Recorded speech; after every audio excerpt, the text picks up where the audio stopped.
So hello everyone. आज हम लोग सॉल्व करेंगे NEET test series for the chapter biological classification. तो ये हमारे 11th के एनसीईआरटी का दूसरा चैप्टर है। यहाँ पे मेरे पास 30 क्वेश्चंस का एक सेट है, तो चलिए इसको सॉल्व करना शुरू करते हैं। Question number 1, pick the incorrect statement. यहाँ पे हमारे पास 4 स्टेटमेंट्स दिए हुए हैं, इनमें से हमें इनकरेक्ट वन को सिलेक्ट करना है। Option A, diatoms are microscopic and float passively. ये बिल्कुल सही है। They are microscopic as well as they float passively in water. इसी रीजन से इनको क्या कहा जाता है? प्लैंक्टॉन्स। ऑप्शन बी क्या है? Diatoms are cheap producers in ocean. ये ऑप्शन भी बिल्कुल सही है। Option C, diatomaceous earth is found by cell walls of diatoms. Cell wall of diatom, वो भी बिल्कुल सही है। अगर आपको ये चीज पता होगा तो जो डायटम्स का जो सेल वॉल है वो एक ओवरलैपिंग शेल बनाते हैं लाइक दिस, एंड उनके ऊपर एम्बेडेड होता है सिलिका, और सिलिका के प्रेजेंस की वजह से जो सेल वॉल होते हैं वो इंडेस्ट्रक्टिबल हो जाते हैं। और इसी इंडिस्ट्रक्टिबल रीजन के वजह से जब एक ऑर्गेनिज्म अंदर मर जाता है, उसका जो रिमेन्स है वो सी बेड में डिपोजिट हो जाता है, and over billions of year इस डिपोजिशन को कहते हैं हम लोग डायटोमेशियस अर्थ। सो या diatomaceous earth is found by cell wall of diatoms. Option D, walls of diatoms are easily destructible. बिल्कुल गलत। अभी मैंने बताया उनमें सिलिका का डिपोजिशन होता है उनके सेल वॉल में, इस रीजन से वो जो सेल वॉल होता है वो इंडेस्ट्रक्टिबल हो जाता है ऑलमोस्ट। तो इजीली डिस्ट्रक्टिबल तो बिल्कुल नहीं है। सो हमारा आंसर यहाँ पे आ जाता है ऑप्शन नंबर डी। ओके, तो चलिए हम बढ़ते हैं अपने अगले क्वेश्चन की तरफ। Question number 2, following are some common diseases: cholera, tobacco mosaic, typhoid, tetanus, influenza, citrus canker. How many of these diseases are caused by bacteria? इनमें से कितने बैक्टीरियल डिजीज है? तो चलिए हम लोग देख लेते हैं एक बार। Cholera, yeah it is a bacterial disease caused by Vibrio cholerae, एक बैक्टीरिया है। Cholera is a bacterial disease. फिर आता है tobacco mosaic. Tobacco mosaic is a disease in tobacco plants which is caused by tobacco mosaic virus, not a bacteria. Okay, so ये हमारे option से rule out हो जा रहा है। अगला है टाइफॉइड। टाइफॉइड अगेन एक बैक्टीरियल डिजीज है caused by साल्मोनेला टाइफी। ठीक है, so yeah typhoid is a bacterial disease. फिर आता है tetanus. Tetanus is again a bacterial disease caused by Clostridium tetani. ठीक है, फिर आता है influenza. Influenza is a completely viral disease, it is not bacterial. ठीक है, और साइट्रस कैंकर ये प्लांट्स में होता है। साइट्रस कैंकर ये अगेन एक बैक्टीरियल डिजीज है। और ये cholera, typhoid, tetanus and citrus canker ये चारों के चारों एनसीईआरटी में मेंशन किए हुए अंदर अंडर बैक्टीरिया के टॉपिक में आप देख सकते हैं। Some pathogen causing damage to cross farm, यहाँ पे आपको cholera, typhoid, tetanus, citrus canker are well known diseases caused by different bacteria. So, यहाँ पे हमारे पास ऑप्शन क्या आ जा रहा है? Option D 4। ठीक है, बढ़ते हैं हम अपने अगले क्वेश्चन की तरफ। Question number 3, pick the incorrect statement. Option A, Neurospora is used in study of biochemical genetics. Option A सही है, Neurospora is used in study of biochemical genetics. Option B, Penicillium is multicellular and produces antibiotics. हाँ, Penicillium is multicellular as well as it is used in production of antibiotics. Which antibiotic? Penicillin. ठीक है, so ये option B is again correct. Yeast is unicellular and used in fermentation. बिल्कुल सही, yeast unicellular fungi है जो Ascomycetes को belong करता है, and yeast is used in fermentation to make alcohol and wine-like substances. Okay. And morels and truffles are poisonous mushroom. बिल्कुल गलत। Morels and truffles are edible mushroom. यहाँ पे अगर हम लोग एनसीईआरटी को देखते हैं तो वहां पे क्लियरली लिखा हुआ है, आप देख सकते हैं, morels and truffles are edible and considered delicacies, so they are not poisonous. As well as यहाँ पे आप देख सकते हैं Neurospora is extensively used in biochemical and genetic work. Again यहाँ पे अगर हम लोग पीछे चलते हैं तो यहाँ पे आप देख सकते हैं पेनिसिलियम जो कि multicellular and really unicellular is yeast.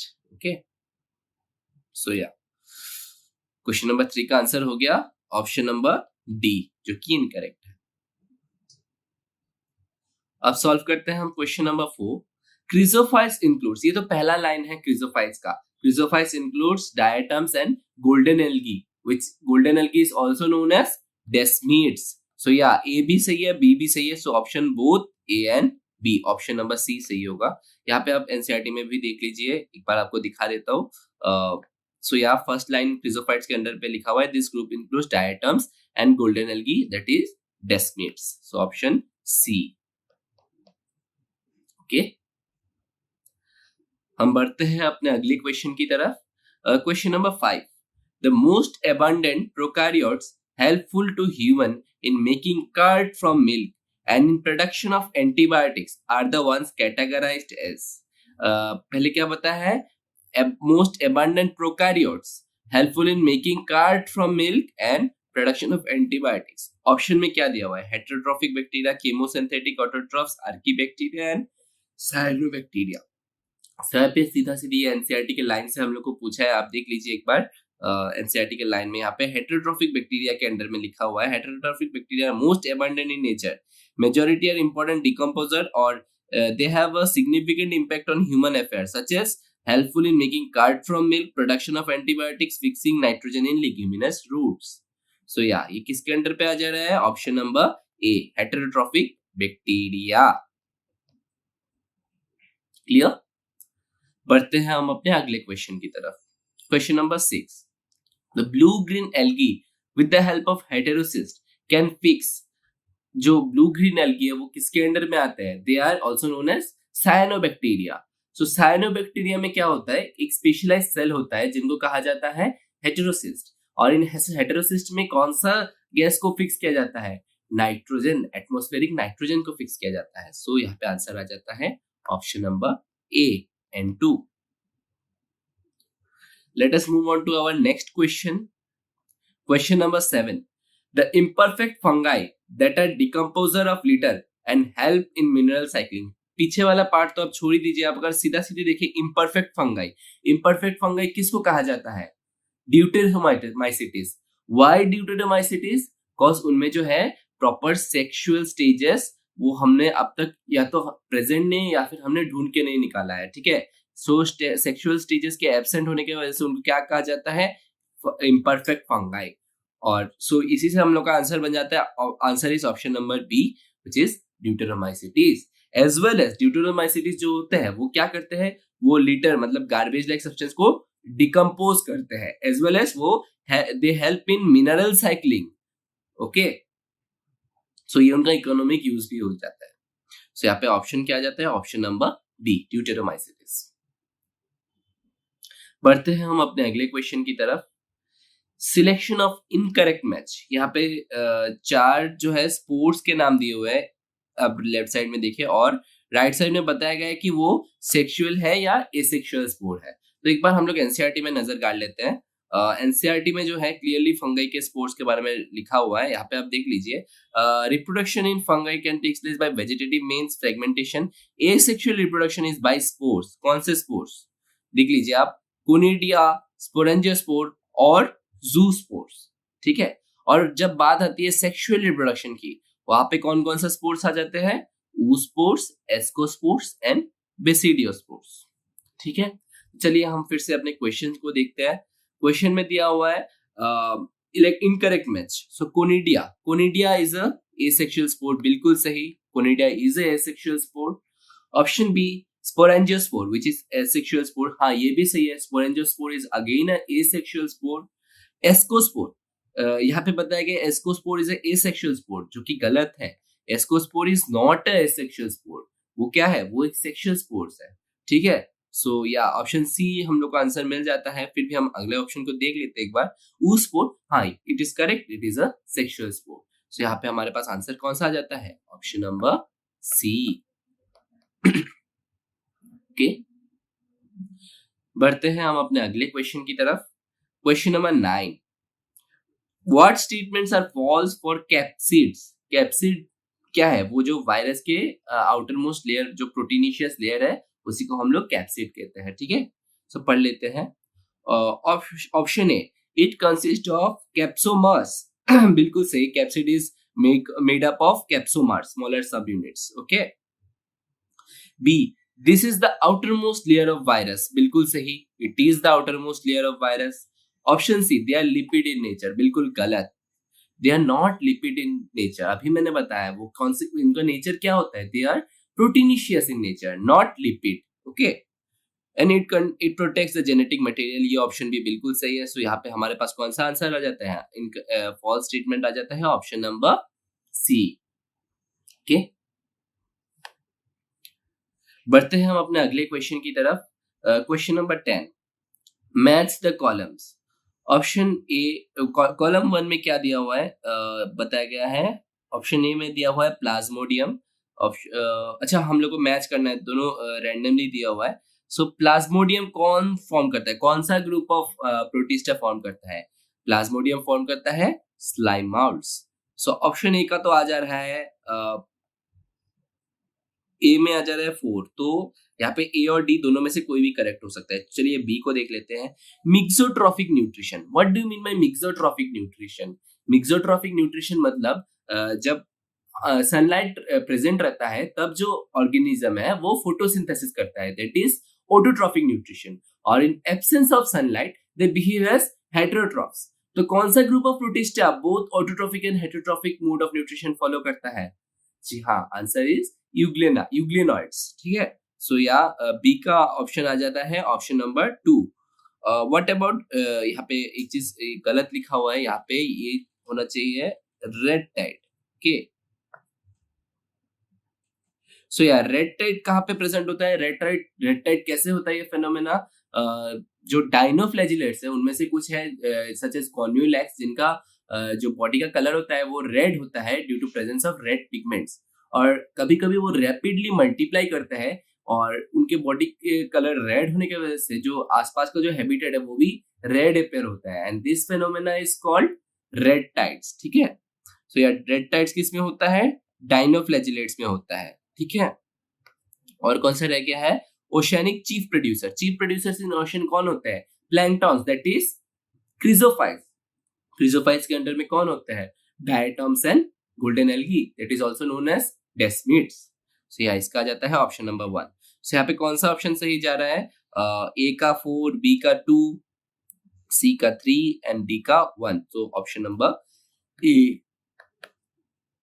ठीक है, इसमें मैंने आपको डिटेल्स में सॉल्व करके बताया है, बट जब आप लोग एग्जाम में सॉल्व करेंगे आपको ए और बी में ही आंसर मिल जा रहा है, तो आप तुरंत अगले क्वेश्चन में शिफ्ट कर जाएंगे। यहाँ पे टाइम वेस्ट हम लोग को नहीं करना है। ठीक है, क्योंकि हम लोग को एक लिमिटेड टाइम के अंदर 180 क्वेश्चन सॉल्व करने हैं total. Question number 11, which one does not have eukaryotic organisation? यहाँ पे 4 ऑप्शन दिए हुए हैं, इनमें से कौन से में यूकैरियोटिक ऑर्गेनाइजेशन नहीं है? चलिए देख लेते हैं एक बार। ग्रीन एल्गी, जी हाँ बिल्कुल ये यूकैरियोटिक है, they are under plant kingdom. Plant kingdom consist of multicellular eukaryotes. What about blue green algae? They are come under cyanobacteria. वो किस फाइलम किस किंगडम के अंदर आते हैं, Monera. So they are unicellular prokaryotes. So यहाँ पे आ जा रहा है option number B. Red algae again plant kingdom के अंदर आ रहा है, तो ये वापस से यूकैरियोटिक हो गया। गोल्डन ब्राउन एल्गी, सो हाँ ये अगेन आपका यूकैरियोटिक के अंदर ही आ जा रहा है। सो कौन सा ऑप्शन रूल आउट हो गया, option number B, blue green algae, जो कि यूकैरियोटिक नहीं है, वो प्रोकैरियोटिक है। ठीक है, बढ़ते हैं हम अपने अगले क्वेश्चन की तरफ। Question number 12, the kingdom protista is a connecting link with kingdom. Protista kingdom जो है वो कौन सी किंगडम के साथ कनेक्टिंग लिंक बनाता है? तो ये एक बड़ा मजेदार क्वेश्चन है। जो प्रोटिस्टा किंगडम है ना, उसका जो बाउंड्री है that is not at all well defined. वो कभी कभी वो प्लांट्स के साथ अपना कैरेक्टर शेयर करता है, कभी फंजाई के साथ शेयर करता है, कभी एनिमल्स के साथ शेयर करता है। सो यहाँ पे ऑप्शन ए में दिया हुआ है प्लांट, ऑप्शन बी में फंगाई, ऑप्शन सी में animalia, option D more than one option is correct. So यहाँ पे प्रॉपर जो आंसर होगा वो होगा more than one option is correct. क्योंकि अगर आप जैसे डाइनोफ्लैजिलेट्स एंड क्रिजोफाइट्स की बात करें, सो वो कंप्लीटली प्लांट का प्रॉपर्टी शो करता है। अगर आप लोग स्लाइम माउंट्स की बात करते हैं तो slime moulds they show the property of fungi and about protozoans जो है वो एनिमल लाइक प्रॉपर्टी शो करता है। सो यहाँ पे option number D is the correct answer. बढ़ते हैं हम अपने अगले क्वेश्चन की तरफ। Question number 13, in Whittaker's 5 kingdom classification eukaryotes are assigned to. Whittaker के 5 किंगडम क्लासिफिकेशन में कौन कौन से किंगडम आते हैं? पहला क्या है? मोनेरा, फिर प्रोटिस्टा, फिर प्लांट्स, फंगाई एंड एनिमल्स। सो इनमें से अगर आपने 5 किंगडम क्लासिफिकेशन के बारे में पढ़ा होगा तो आपको पता होगा कि प्रोटिस्टा से लेकर एनिमल्स तक ये चारों के चारों क्या है? They are eukaryotic. इनमें से प्रोटिस्टा यूनिसेलुलर यूकैरियोट है, बाकी सारे मल्टीसेलुलर यूकैरियोट्स है। ठीक है, और जो मोनेरा है दे आर यूनिसेलुलर प्रोकैरियोट्स। ठीक है, सो यहाँ पे कितने किंगडम्स को हमने यूकैरियोटिक माना है? 4। सो यहाँ पे आंसर हो जाएगा option number B, only 4 kingdoms. Option number B. चलिए बढ़ते हैं हम अपने अगले क्वेश्चन की तरफ। Question number 14, function of mycobiont in lichen. पहले तो हमें पता होना चाहिए what is lichen. Lichen is a symbiotic relationship between a algae and a fungi. जहां पे एल्गल कंपोनेंट को हम क्या कहते हैं? एल्गल कंपोनेंट को हम कहते हैं फाइकोबायोन्ट और फंगल कंपोनेंट को हम कहते हैं माइकोबायोन्ट। ठीक है, सो जो एल्गल कंपोनेंट है उसका मेन फंक्शन क्या है? उसका मेन फंक्शन है फूड प्रोडक्शन। वो फोटोसिंथेसिस करता है और फूड प्रोडक्शन करता है फॉर फंगाई। एंड फंगस का काम क्या है? वो क्या करता है? They provide shelter. सबसे पहले तो वो शेल्टर प्रोवाइड करता है। दूसरा, वो एल्गल पार्टनर के लिए क्या करता है? मिनरल्स जो है उनको एब्जॉर्ब करता है, एब्जॉर्प्शन। सो यहाँ हम ऑप्शन एक बार पढ़ लेते हैं। Option A, prepare food for algae, बिल्कुल गलत। फूड कौन प्रिपेयर करता है? Algal partner. Provide shelter and absorb nutrient and water for algae, बिल्कुल सही। यही होता है मेन फंगल पार्टनर का काम। ऑप्शन सी, डाइजेस्ट एल्गी, वो तो बिल्कुल नहीं होगा। ऑल आर इनकरेक्ट, ये भी गलत है। सो यहाँ पे आंसर क्या हो जा रहा है? Option number B. Okay, let us come to our next question. Question number 15, which one is true for rhizopus? Rhizopus, सबसे पहले तो हमें पता चले rhizopus कौन से क्या है exactly? It is a fungi which belong to Phycomycetes। ठीक है, सो हाँ, ऑप्शन देख लेते हैं एक बार। It belongs to class phycomycetes, बिल्कुल सही। It is commonly called bread mould. Phycomycetes को क्या कहा जाता है? आप देख लीजिए एक बार यहाँ पे। फाइकोमाइसेटिस के अंदर राइजोपस है, एल्ब्यूको है, म्यूकर है। राइजोपस का एक और नाम क्या है? Bread mould. एल्ब्यूको को क्या कहते हैं? Parasitic fungi on mustard. So एक बार देख लेते हैं। It is commonly called bread mould. ये ऑप्शन भी बिल्कुल सही है। बोथ ए एंड बी, हाँ, क्योंकि ए एंड बी दोनों सही है तो ये ऑप्शन भी सही होना चाहिए। What about option D? It belongs to class ascomycetes, गलत। It belongs to class phycomycetes, हमने पहले ऑप्शन में ही देख लिया है। सो यहाँ पे कौन सा ऑप्शन सही है? Option number C. ठीक है, बढ़ते हैं हम अपने अगले क्वेश्चन की तरफ। Question number 16, coenocytic mycelium is present in. What do you mean by coenocytic? So यहाँ पे जो माइसीलियम बेसिकली क्या, जो हमारा फंगल बॉडी होता है ना, fungal body is formed of thread like structures. This thread like structures are called hyphae. Okay, और जब बहुत सारे हाइफा एक साथ मिल जाते हैं सो दे फॉर्म माइसीलियम। ठीक है, और जो माइसीलियम होता है उनमें आपको दो तरह का माइसीलियम मिलेगा। एक आपको मिलेगा सेप्टेट और दूसरा आपको मिलेगा एसेप्टेट और सिनोसाइटिक। सो बेसिकली सेप्टेट और एसेप्टेट में डिफरेंस क्या होता है? सेप्टा मतलब क्या होता है? क्रॉसवर्ड्स। सो जहां पे एक सेल में 2 न्यूक्लियोटाइड स्टेजेस आ जाते हैं तो उनको क्या कहा जाता है? एसेप्टेट। और जब उनके बीच में क्रॉसवर्ड्स रहते हैं तो उनको क्या कहा जाता है? सेप्टेट। तो एसेप्टेट और सिनोसाइटिक का मीनिंग एक है। सो कौन से में आपको सिनोसाइटिक माइसीलियम मिलेगा? So option A deuteromycetes, option B ascomycetes, option C basidiomycetes, option D phycomycetes. याद रखना फंगई के जो 4 क्लास उनमें से जो यहाँ पे जो 3 दिए हुए हैं, ये तीनों के तीनों जो है देयर माइसिलियम आर सेप्टेट। सिर्फ एक फाइकोमाइसिटिस है जिसमें एसेप्टेट और सिनोसाइटिक माइसिलियम आपको मिलेगा। तो यहाँ पे आंसर क्या हो जा रहा है? Option number D, phycomycetes. आप एनसीईआरटी में भी देख सकते हैं, यहाँ पे क्लियरली आपको मेंशन किया हुआ है कि mycelium is aseptate and coenocytic. बाकी सब में आपको दिखेगा सेप्टेट एंड ब्रांच्ड। ठीक है, अब देख लीजिए ब्रांच्ड एंड सेप्टेट, यहाँ पे भी आपको मिल जाएगा ब्रांच्ड एंड सेप्टेट। आपको दिखा देता हूँ मैं, mycelium is branched and septate. Again deuteromycetes में भी सेम चीज आ रहा है, आप देख सकते हैं mycelium is septate and branched. Okay, बढ़ते हैं हम अपने अगले क्वेश्चन की तरफ। Question number 17, edible form of ascomycetes. ये हमने कुछ क्वेश्चंस पहले ही देखा था, यहाँ पे लिखा हुआ था morels and truffles are poisonous mushroom, but नहीं, they are edible as well as considered as delicacies. So यहाँ पे ऑप्शन क्या हो रहा है? और मोरेल्स भी सही है, ऑप्शन भी ट्रफल्स भी सही है। सो यहाँ पे प्रॉपर आंसर क्या हो रहा है? Option both A and B, option number C. ठीक है, पक्षी ने हम लोग को देखने की जरूरत ही नहीं है, हम लोग पहले दो में हम लोग को आंसर मिल जाए। ठीक है, ओके, बढ़ते हैं हम अपने अगले क्वेश्चन की तरफ। Question number 18, sexual life cycle of fungi involves which of the 3 sequential steps. So sexual cycle of fungi जो है उसमें हम लोग को 3 स्टेप्स मिलते हैं। तो एक बार देख लेते हैं एनसीईआरटी में उन तीनों स्टेप्स को।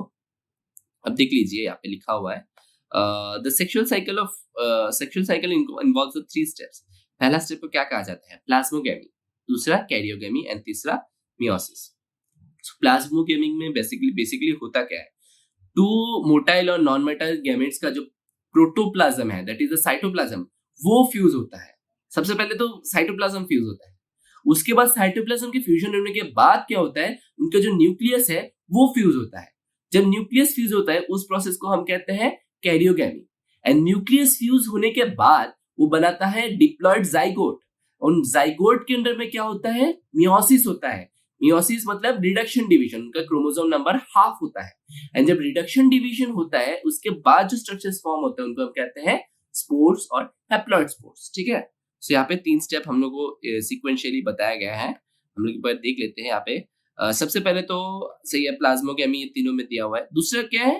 कैरियोगेमी। सो यहाँ पे ये सही हो जा रहा है। And option B is meiosis in zygote. So option B is the correct option. ठीक है, ओके, बढ़ते हैं हम अपने अगले क्वेश्चन की तरफ। Question number 19, which of the following represent dikaryotic and diploid condition। सबसे पहले तो हमें पता चला डाइकैरियोटिक। डाइकैरियोटिक का मतलब क्या है? मतलब एक सेल के अंदर 2 nucleus, that is called dikaryotic. And what do you mean by diploid? Diploid मतलब जो क्रोमोसोम नंबर है वो डबल है। ठीक है, जो कि नॉर्मल सोमैटिक सेल्स के अंदर होते हैं। Okay, so dikaryotic and diploid conditions मतलब क्या है? डाइकैरियोटिक मतलब n+n। सो डाइकैरियोटिक कौन रिप्रेजेंट करता है? n+n। एंड डिप्लॉयड कौन रिप्रेजेंट करेगा? Poison. So answer is option number C.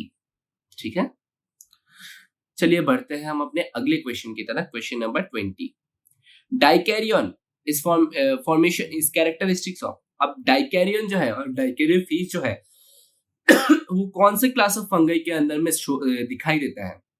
Option A ascomycetes basidiomycetes, option B phycomycetes basidiomycetes, option C ascomycetes phycomycetes, option D phycomycetes and zygomycetes. So यहाँ पे हम लोग अगर एनसीईआरटी को देखें, एनसीईआरटी में क्लियरली ये चीज मेंशन किया हुआ है कि जो डाइकैरियोफेज है दैट इज, यहाँ पे आप देख लीजिए, इन अदर क्या होता है? When fungus reproduces sexually, two haploid hypha of compatible mating type come together and fuse. In some fusion, 2 haploid cell immediately results in diploid cell. However, in other fungi, कौन से में? Ascomycetes and Basidiomycetes, an intervening dikaryotic stage occurs.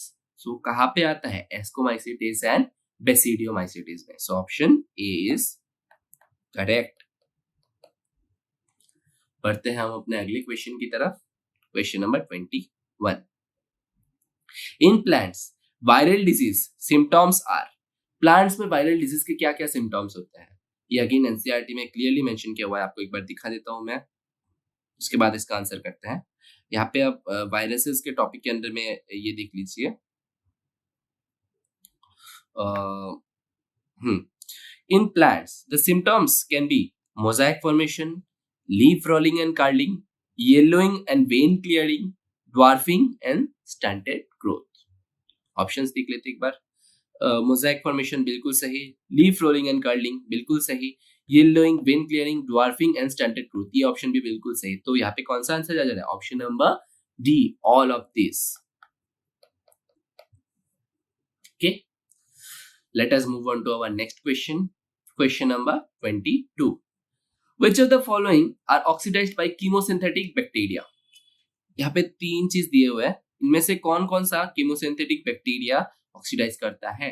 सो एक बार हमने NCERT में भी नजर देते थे, एनसीईआरटी इस बारे में क्या कहता है। सो अगर हम लोग यहाँ पे यू बैक्टीरिया वाला पार्ट निकाले, यहाँ पे आपको मेंशन क्या होगा कि chemosynthetic autotrophic bacteria oxidizes various inorganic substances such as nitrates, nitrites and ammonia. क्या करते हैं? किसको किस ऑक्सीडाइज करते हैं? Nitrates, nitrites and ammonia. चलिए ऑप्शन देख लेते हैं। यहाँ पे भी क्या दिया हुआ है? Nitrates, nitrites and ammonia. तो यहाँ पे क्या है? ए, बी एंड सी तीनों कौन से ऑप्शन में आ रहा है? Option number 2, both all the above, A B C भी, और ए बी सी तीनों को जो है कीमोसिंथेटिक बैक्टीरिया ऑक्सीडाइज करता है। बढ़ते हैं हम अपने अगले क्वेश्चन की तरफ। Question number 23, select the incorrect statement with respect to mycoplasma. Mycoplasma, ठीक है। सो माइकोप्लाज्मा के बारे में एनसीईआरटी में भी लिखा हुआ है थोड़ा बहुत। Mycoplasma are organism that completely lack a cell wall, they are smallest living cell known, can survive without oxygen and they are many mycoplasma are pathogenic to animals and plants. एक बार हम लोग ऑप्शंस को देख लेते हैं। They completely lack cell wall, बिल्कुल सही। They cannot live without oxygen, नहीं, they can live without oxygen, ठीक है। सो ये ऑप्शन गलत हो गया। They are pathogenic to both animals and plants, बिल्कुल सही। They are smallest living cells, ये भी बिल्कुल सही। तो यहाँ पे कौन सा ऑप्शन इनकरेक्ट हो जा रहा है? ऑप्शन नंबर बी, ठीक है। चलिए हम बढ़ते हैं अपने अगले क्वेश्चन की तरफ। Question number 24, pigments of which organisms are identical to those of higher plants? Those of higher plants. तो यहाँ पे क्या क्या ऑप्शन दिया हुआ है? Diatoms, slime moulds, cyanobacteria and euglenoids. यहाँ पे अगर हम लोग एनसीईआरटी को देखें, एनसीईआरटी में ये चीज लिखा हुआ है। इन यूग्लेनॉइड्स अगर हम लोग देखें तो यहाँ पे क्लियरली मेंशन किया हुआ है कि Interestingly, the pigments of euglenoids are identical to those present in higher plants. तो यहाँ पे हम लोग को सीधा सीधे आंसर मिल जा रहा है। हाँ, बाकी में भी जैसे साइनोबैक्टीरिया वगैरह में भी पिगमेंट्स होता है, but they are not similar to that of higher plants. तो यहाँ पे ऑप्शन क्या हो जा रहा है? Option number D, euglenoids. ये सब कुछ इंपॉर्टेंट स्टेटमेंट्स है जो आपको मुंह ज़बानी याद करना होगा, और उसके लिए आपको क्या करना चाहिए? रेगुलर क्वेश्चन प्रैक्टिस करना चाहिए। ये सब जो क्वेश्चन है ये कहीं ना कहीं आपको मिल ही जाएगा किसी ना किसी बुक में या किसी भी डीपीपी वगैरह में, आपको इजीली ये सब क्वेश्चन अवेलेबल है। सो ये सब कॉमन क्वेश्चन है, कोचिंग वगैरह में भी बहुत पूछा जाता है। एंड अगेन आप अगर नीट के एग्जाम में बैठेंगे तो वहां पे भी आने का chances, there are every possible chances कि ये सब क्वेश्चन ही रिपीट हो जाए नीट में। Okay, let us come to question number 25। In basidiomycetes, अब बेसिडियोमाइसिटिस का बात आता है तो हम लोग के पास 4 ऑप्शन यहाँ पे दिया हुआ है। चलिए पढ़ते हैं एक स्टेटमेंट को। Mycelium is branched and septate, बिल्कुल सही। हमने थोड़ी देर पहले ही देखा था बेसिडियोमाइसिटिस सिर्फ फाइकोमाइसिटिस को छोड़ के बाकी जो तीनों क्लासेस ऑफ फंगाई है वो तीनों क्या है?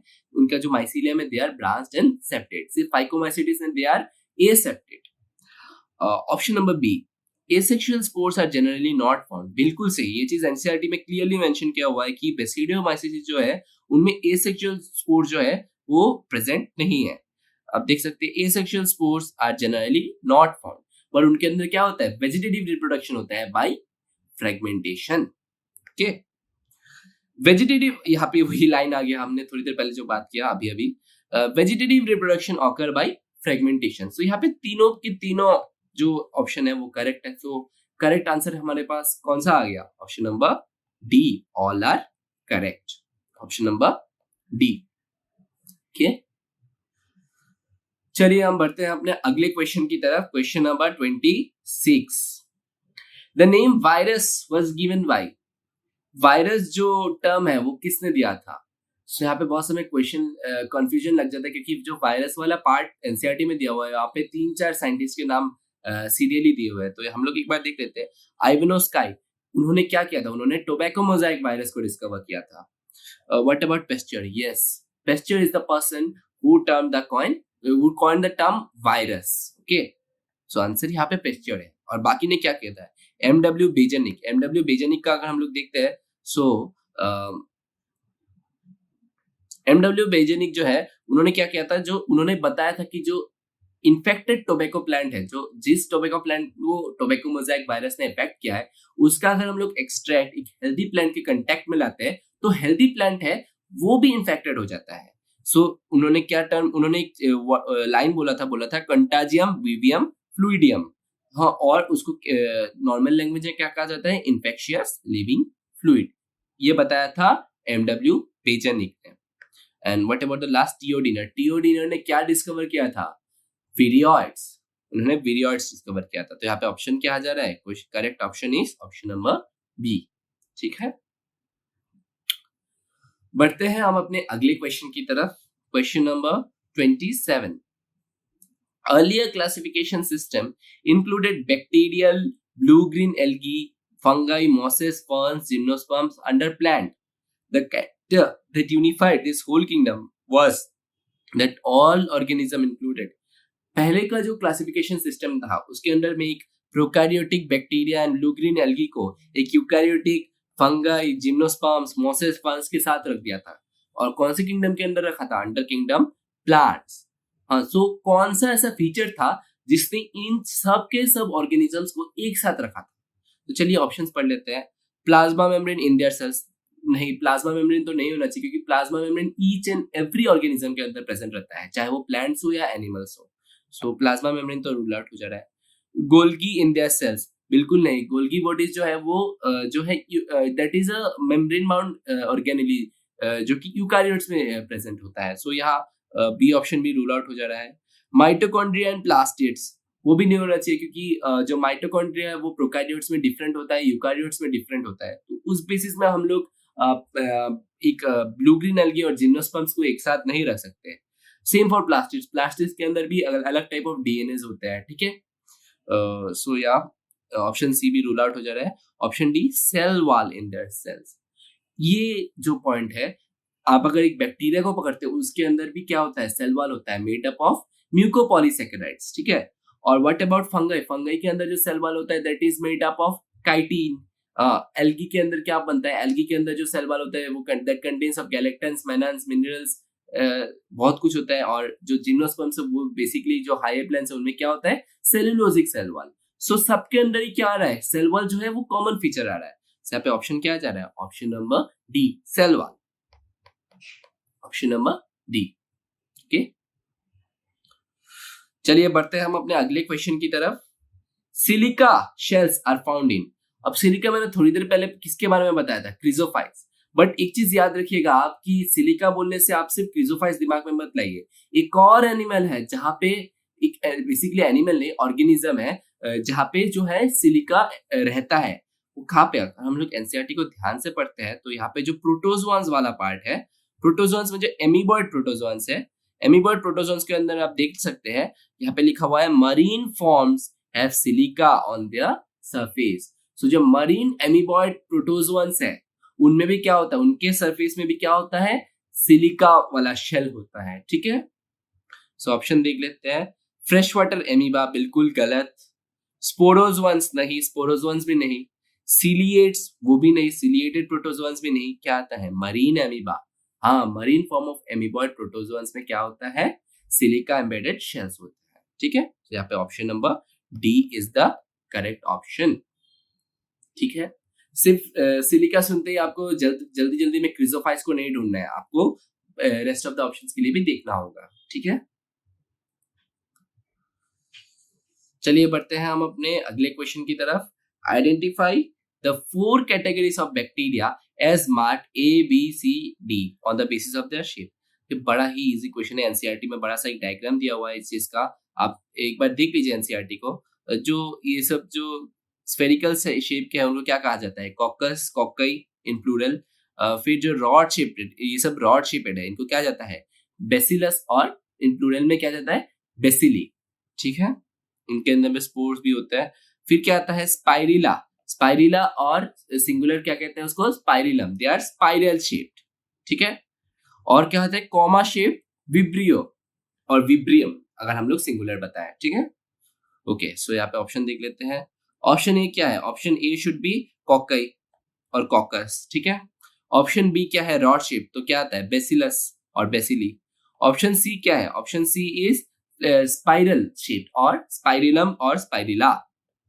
ऑप्शन डी क्या है, vibrio, that is comma shape. So कौन सा ऑप्शन आ रहा है, ऑप्शन नंबर डी, ठीक है, ऑप्शन नंबर डी। बढ़ते हैं हम अपने अगले क्वेश्चन की तरफ, और ये आज का आखिरी क्वेश्चन होगा। Select the odd one with respect to main criteria for 5 kingdom system of classification. Select the odd one with respect to main criteria for 5 kingdom system of classification. तो एक बार 5 किंगडम क्लासिफिकेशन सिस्टम की जो basis है उनको एक बार पढ़ लेते हैं, कौन कौन से क्राइटेरिया में 5 किंगडम क्लासिफिकेशन को डिवाइड किया गया था, ठीक है। जो 5 किंगडम बने थे कौन कौन से बेसिस पे बने थे, यहाँ पे देख लीजिए। Main criteria for classification used by him बोलते किसके बारे में बताया गया है, आर.एच. व्हाइटेकर, ठीक है। Include cell structure, body of organisation, mode of nutrition, reproduction and phylogenetic relationship.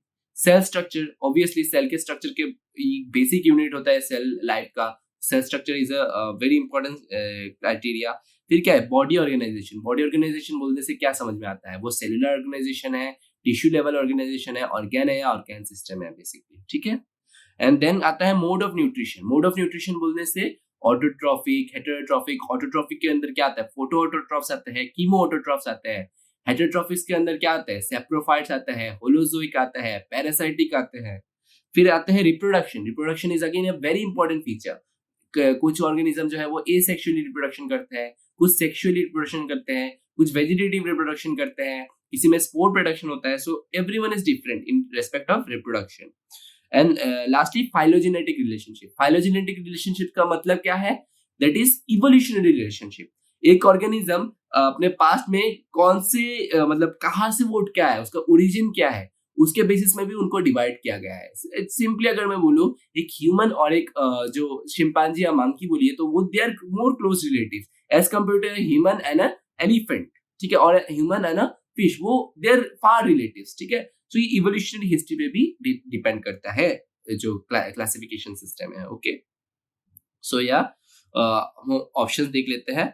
Options में दिया हुआ है, ऑप्शन ए सेल स्ट्रक्चर, बिल्कुल सही, आपने थोड़ी देर पहले ही पढ़ा है। मोड ऑफ न्यूट्रिशन, ये भी बहुत इंपॉर्टेंट क्राइटेरिया है। न्यूक्लियर मेम्ब्रेन कंपोजिशन, ये हम लोग के एनसीईआरटी में मेंशन नहीं किया हुआ है, that is not a important feature for classification of organisms, ठीक है। सो या न्यूक्लियर मेम्ब्रेन कंपोजिशन तो नहीं है। फाइलोजेनेटिक रिलेशन, बिल्कुल हाँ, इट इज इंपॉर्टेंट। यहाँ पे आंसर क्या आ जा रहा है, आंसर आ जा रहा है option number C, nuclear membrane composition. So इसी के साथ हमारा आज का सेशन खत्म होता है। Thank you everyone.